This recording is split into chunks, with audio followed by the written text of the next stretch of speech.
മാന്യ പ്രേക്ഷകർക്ക് എൻ്റെ പ്രണാമം.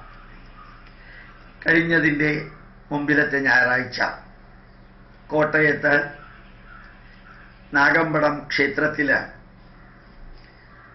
ശ്രീനാരായണ ഗുരുദേവന്റെ ദർശനോത്സവം ഉണ്ടായിരുന്നു. അതിൽ ഞാൻ എൻ്റെ പ്രഭാഷണം തുടങ്ങുന്നതിന് മുമ്പ് നമ്മുടെ ഇന്ത്യൻ ഇൻസ്റ്റിറ്റ്യൂട്ട് ഓഫ് സയൻറ്റിഫിക് ഹെറിറ്റേജിൻ്റെ ഏറ്റവും നല്ല പ്രവർത്തകനും സത്യസായി ബാബയുടെ കർമ്മമണ്ഡലത്തിൽ ജീവിതം ഒഴിഞ്ഞുവെച്ച പത്രപ്രവർത്തകനുമായിട്ടുള്ള സോമൻ ചേട്ടൻ പ്രൊഫസർ ജി ബാലകൃഷ്ണൻ നായർ നാരായണ ഗുരുദേവനെ കുറിച്ച് എഴുതിയ ഗ്രന്ഥത്തിലെ ഒരു ഭാഗം സിറോക്സ് എടുത്ത് എനിക്ക് തരികയുണ്ടായി. വർക്കല ശിവഗിരി തീർത്ഥാടനം എങ്ങനെ നടത്തണം എന്നുള്ളതിനെക്കുറിച്ച് നാരായണ ഗുരുദേവനും കൂടെ വന്നവരും തമ്മിൽ നടത്തിയ ചർച്ച ഒരു 8 മിനിറ്റ് ഉണ്ടാവും. അത് കേൾക്കുന്നത് വർത്താണ് എന്ന് തോന്നി ഞാൻ അത് അവിടെ വായിക്കുകയുണ്ടായി. എൻ്റെ പ്രഭാഷണം തുടങ്ങുന്നതിന് മുമ്പ് അവിടെ വായിച്ചു. ഇവിടെയും ഞാനത് വായിക്കാം. കുറേ പേർക്ക് അത് പ്രയോജനപ്പെടുമെന്നുള്ളത് എനിക്ക് ഉറപ്പാണ്.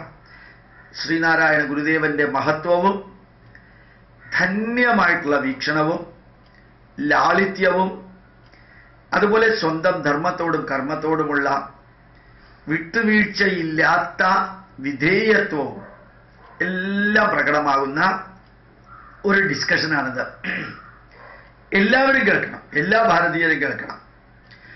കോട്ടയത്തെ നാഗമ്പടം ക്ഷേത്രത്തിൽ വെച്ചാണ് ശിവഗിരി തീർത്ഥാടനത്തിന്റെ കാര്യം 1928 ആദ്യം പ്രതിപാദിക്കപ്പെട്ടത്.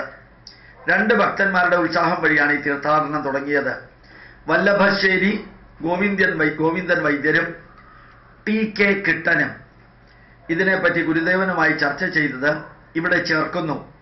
ഗുരുദേവന്റെ ധർമ്മബോധത്തിനും അദ്ദേഹത്തിന്റെ ദർശനത്തിനും പ്രായോഗികതയ്ക്കും നല്ല ഉദാഹരണമാണ് ഇത്. ശിഷ്യൻ ഗുരുദേവനോട് പറയുകയാണ്, തൃപ്പാദ സന്നിധിയിൽ ഒരു കാര്യം ഉണർത്തിച്ച് അനുവാദ കൽപ്പന വാങ്ങിപ്പാനുണ്ട്. സ്വാമികള് നാരായണ ഗുരുദേവൻ പറഞ്ഞു, എന്താണ് പറയാമല്ലോ. ശിഷ്യൻ, കാര്യങ്ങൾ ചോദ്യരൂപത്തിൽ അക്കമിട്ട് എഴുതി വച്ചിരിക്കുകയാണ്, കൽപ്പിച്ചാൽ വായിക്കാം. ഒരാള് ശിവഗിരി തീർത്ഥാടനം എന്ന് എഴുതിയിരുന്നത് വായിച്ചു.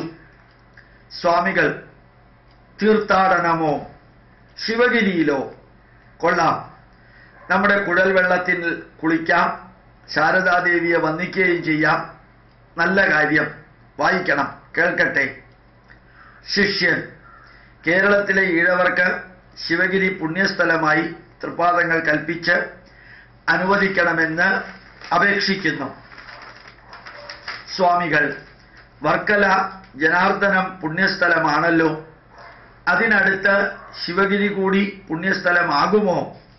ശിഷ്യൻ, ഹിന്ദുക്കളുടെ പുണ്യസ്ഥലങ്ങളിൽ ഞങ്ങൾക്കാർക്കും പ്രവേശനമില്ല. അല്ലാതെ പോകുന്നവർക്ക് ഹേമദണ്ഡങ്ങളും മാനക്കേടും പണനഷ്ടവുമാണ് ഉണ്ടാകാറുള്ളത്.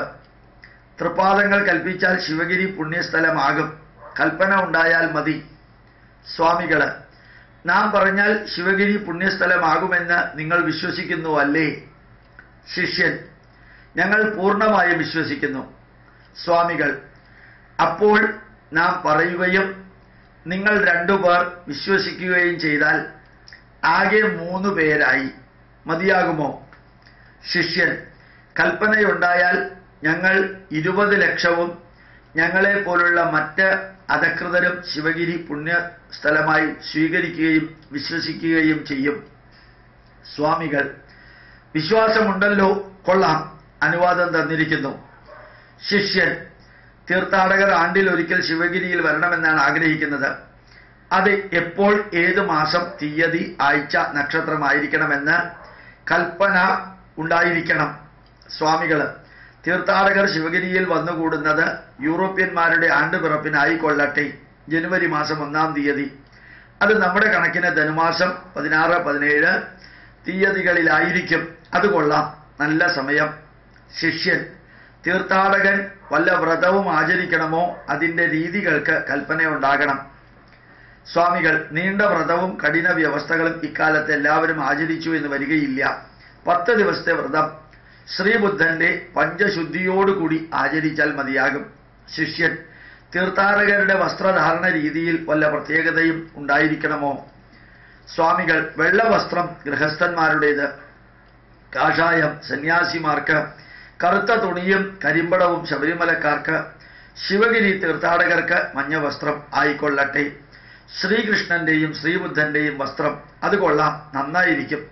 ശിഷ്യര്: തീർത്ഥാടകർ രുദ്രാക്ഷം ധരിക്കണമോ? സ്വാമികൾ: വേണ്ട. രുദ്രാക്ഷം പച്ചവെള്ളത്തിൽ ഉരച്ച് കുറെ കുടിക്കുന്നത് നന്നായിരിക്കും, ഗുണമുണ്ടാകാതിരിക്കില്ല. ഇനി എന്തെങ്കിലും ചോദിപ്പാനുണ്ടോ? ശിഷ്യൻ: ഇനി ഒന്നുമില്ല. സ്വാമികൾ: ശ്രീബുദ്ധന്റെ പഞ്ചശുദ്ധി അറിയാമോ? ശിഷ്യൻ: അറിയാം. സ്വാമികൾ: പറയണം, കേൾക്കട്ടെ. ശിഷ്യൻ: ശരീരശുദ്ധി, ആഹാരശുദ്ധി, മനഃശുദ്ധി, വാക്ശുദ്ധി, കർമ്മശുദ്ധി. സ്വാമികൾ: ശരി, ഇതനുഷ്ഠിച്ചാൽ മതിയാകും. മഞ്ഞ വസ്ത്രം എന്ന് നാം പറഞ്ഞതിന് മഞ്ഞ പട്ട് വാങ്ങിക്കാൻ ആരും തുനിയരുത്. കോടി വസ്ത്രം പോലും ആവശ്യമില്ല. ഉപയോഗത്തിലിരിക്കുന്ന വെള്ളവസ്ത്രം മഞ്ഞളിൽ മുക്കി ഉപയോഗിച്ചാൽ മതി. പിന്നീട് അലക്കി തെളിച്ച് എടുക്കാമല്ലോ. യാത്ര ആർഭാടരഹിതമാകണം, വിനീതമായിരിക്കണം. ഈശ്വര സ്തോത്രങ്ങൾ ഭക്തിയായി ഉച്ചരിക്കുന്നത് കൊള്ളാം. തീർത്ഥാടകരുടെ പേരിൽ ആർഭാടങ്ങളും ആഡംബരങ്ങളും ഒച്ചപ്പാടുകളും ഉണ്ടാക്കി ഈ പ്രസ്ഥാനത്തെ മലിനപ്പെടുത്തരുത്. അനാവശ്യമായ ഒരു കാശ് പോലും ചെലവ് ചെയ്യരുത്. മിച്ചം വെക്കാൻ പഠിക്കണം. സമുദായം വിദ്യാഭ്യാസത്തിലും ധനസ്ഥിതിയിലും ശുചിത്വത്തിലും വളരെ പിന്നാക്കം. ഈ സ്ഥിതി മാറ്റണം. ഇനി ഒന്നുമില്ലല്ലോ ചോദിപ്പാൻ? ശിഷ്യൻ: ഇല്ല.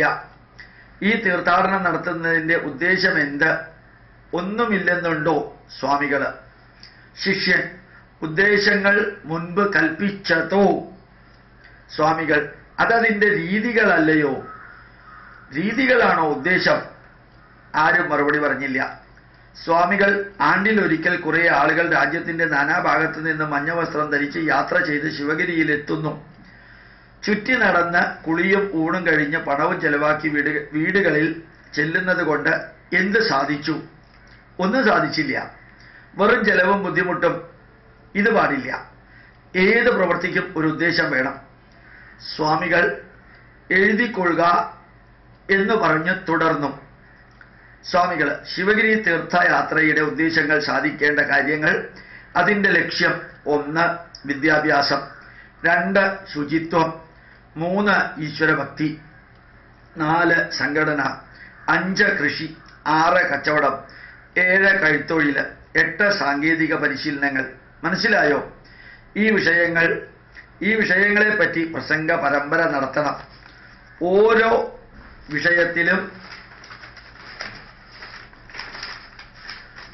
വിഷയത്തിലും വൈദഗ്ധ്യമുള്ളവരെ ക്ഷണിച്ചു വരുത്തി പ്രസംഗം പറയിപ്പിക്കണം. ജനങ്ങൾ അച്ചടക്കത്തോടെ ഇരുന്ന് ശ്രദ്ധിച്ചു കേൾക്കണം. കേട്ടതെല്ലാം പ്രവൃത്തിയിൽ വരുത്താൻ ശ്രമിക്കണം. അതിൽ വിജയം പ്രാപിക്കണം.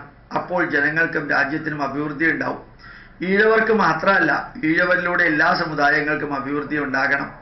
ഇങ്ങനെ ജീവിതം മാതൃകാപരമാക്കണം. ശിവഗിരി തീർത്ഥാടനത്തിന്റെ പ്രധാന ഉദ്ദേശം ഇതായിരിക്കണം. മനസ്സിലായോ? ഇതാണ് ചർച്ച. ഇത് എല്ലാവരും ഒന്ന് മനസ്സിലാക്കണം. ധന്യമായിട്ടുള്ള ഒരു സന്ദേശമാണ് ഇത്. ഇതിനെ ഞാൻ കൂടുതൽ വിവരിക്കേണ്ട ആവശ്യമില്ല. അതിൽ തന്നെ വിവരണങ്ങളുണ്ട്. പ്രണാമം, നമസ്കാരം.